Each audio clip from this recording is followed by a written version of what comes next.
Hey friends, I weighed this morning, and this is not going to be about weight, by the way. I've talked about that too much, I think. But I weighed this morning, and I was 200 pounds. That's down from 314. So 100. She said, I'm done already. We just started. Come on, we gotta walk. I'm down 114. Golly, 114 pounds. What maybe some of you don't know, a lot of my friends do, but maybe not all my friends. Hold on, I gotta get with her and I'll get back with you. Bye. Okay, sorry about that. It was a little bathroom break we had to take care of, and I did not want to get that on film. You owe me one. Anyhow, so weighed this morning, down to 200, it's 114 pounds. What I was saying is, what some of you might not know, I think a lot of friends do, but maybe not everybody. It wasn't weight that started this whole thing for me. In other words, I didn't wake up one day and go, you know what, I want to lose some weight. That wasn't the process of this whole thing. It was August. I wrote it in my calendar. It was such a unique, interesting day for me. But it was August 23rd of last year, and I'm recording this right now on August what's the day? 20th. This is August 20th of 2019.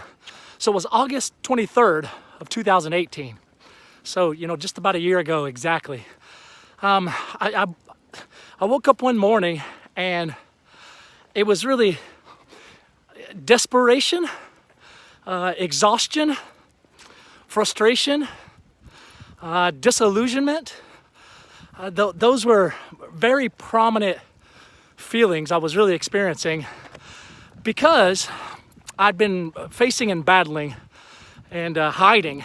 It's really a good word. I've been hiding behind the scenes. Now, not hiding from my wife or kids or those really close to me, because, you know, people in your household see everything. But I'd been trying to navigate, not too successfully, some significant anxiety and depression.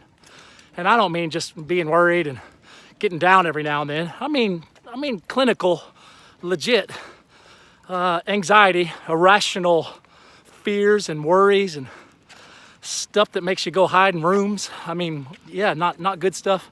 And depression, and those two for me, they walk hand in hand a lot, but they do show themselves in different ways at different times and independently sometimes. But anyway, that's the stuff. Those are the personal battles that got me seeking something new, something different, seeking a change a year ago.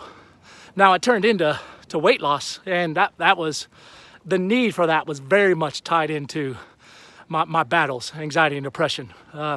Diet, exercise, anxiety, depression, these things, you can't differentiate. I mean, they're not 100% interwoven, but they are very much for each person in different ways, but for just about everybody in some way, they're very much interwoven. Anyhow, this journey then, starting a year ago, wasn't a weight loss journey. And that's why I said this quick video is not about weight. It was a wellness journey is what I call it now. But really what can I do? What can I concentrate on? Hold on, sorry. A little out of it today. I'll keep going though. What things can I change or try to embrace to maybe get a better grip on this stuff I'm battling? And so all I'm gonna do in the next few seconds here, or a couple minutes, is tell you, and this is in hindsight, so I think it's good information because I've learned a lot through trial and error and success and failures, a step forward and 2 steps back, you know, that kind of thing. But what are some of the things that have helped? Because here's my personal diagnosis today. This is just me being honest. Anxiety and depression are way, way, way more under control. Managed is what I'd say. Managed pretty well. Like compared to a year ago, extraordinarily well. But compared to not having them at all, not wrestling with that, it's pretty good these days. It's not gone. It's not magically gone. I have anxiety, I have depression. They still manifest themselves. But I describe it this way. I'd say 75 to 80% of my days are really solid. I wouldn't call them perfect, but I call them solid days. I'd say another 10% of the days are mediocre, where it hasn't been a great day all around, but it hasn't been a horrible day, like it's going okay.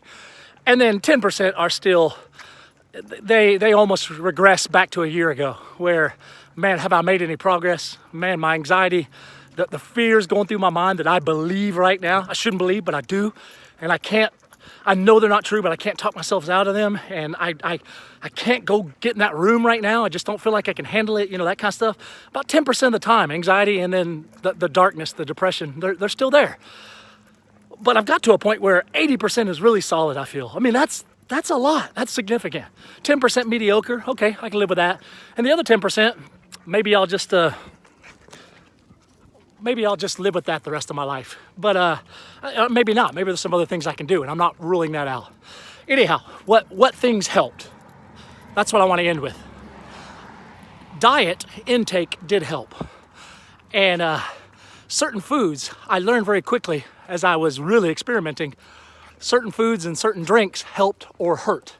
And so I just made my way through that going, this high sugar stuff, this stuff that gives you a rush, but then a crash afterwards, this stuff that is for pleasure eating, but not really good calorie eating, it doesn't help my psyche. So diet was a part of it. And that's where the weight loss came from, obviously.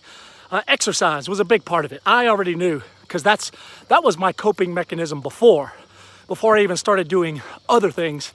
I always exercised. And I thought I exercised because I just loved it, which I do. But I can see in hindsight, I was doing it because it was my one main tool that was keeping the anxiety and depression from going really, really, really super bad. This is a year ago in my previous years. So diet and exercise, those were huge. But also prayer and meditation, that was big.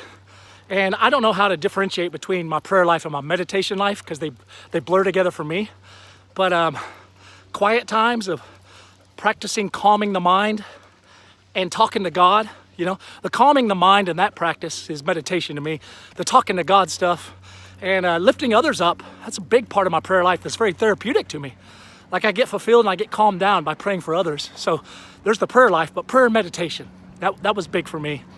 And finally, counseling. And I put that in a broad category of some very specific counseling with specific counselors, but also just being more open to friends and family who can understand a little bit and who can love you and encourage you. So for me, counseling was getting it out in the open with other humans. Some humans specially trained for my kind of struggles, but other humans don't have any training at all. They just care and they love and they'll listen. They'll offer some insight and they'll walk alongside you. So those are the biggies, really is. So, some diet changes, some exercise that I enjoy. Boy, she's done. She's saying, wrap up, we're done here. Some diet changes, some prayer, some meditation was new to me, but learning some calming of the mind and learning to control the mind, that's really what helps with anxiety, is being able to talk yourself through how irrational and calming yourself down. And it doesn't work 100% of the time or 100% effective, but it works a lot better than anything else I'd ever done. So meditation, prayer times with God, very significant for me. Man, a lot of time each day now is prayer meditation. And then counseling, getting it out, talking to people especially trained. So that's my story. And man, do I thank God for the 80% of great days. And even thank God for the 10% of medium days that are they're tolerable and even enjoyable a little bit. And then the 10% of bad days, I know they're going to pass. And I keep looking for ways that God gives us tools and such, maybe medicine someday. I'm still looking into that, but I'm looking for other things. So that's my story. In case it's you or in case it's someone you know, maybe that helps give you a little bit of understanding of what some folks go through. And here's the last thing I'd leave you with. If you do have somebody that, you ready?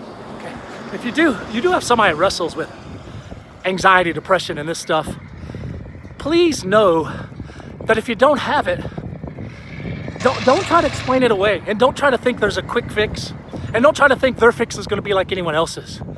Very unique to individuals. There are similarities, no doubt, but I've met a lot of people wrestling with similar things to me, and no one's quite like me, and no one's found the exact remedies I have that work for them the same exact way, and no one's story's the same.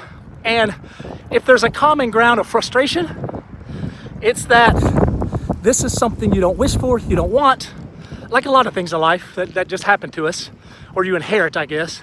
But you don't wish for, you don't want, but there's no easy solution. But other people sometimes think you should just be able to fix it, or just do this, or just take that pill, or just do diet, or just do prayer, meditation.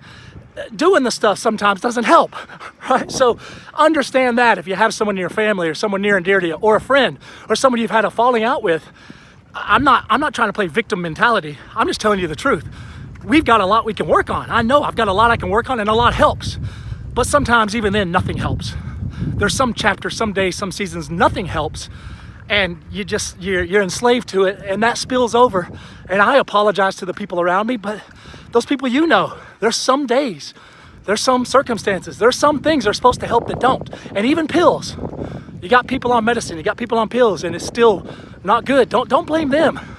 It's just the body, the mind, the spirit, the emotions all working together is a tricky thing. And it can get sideways in all of us. It can really get sideways in anxiety, depression, stuff like that.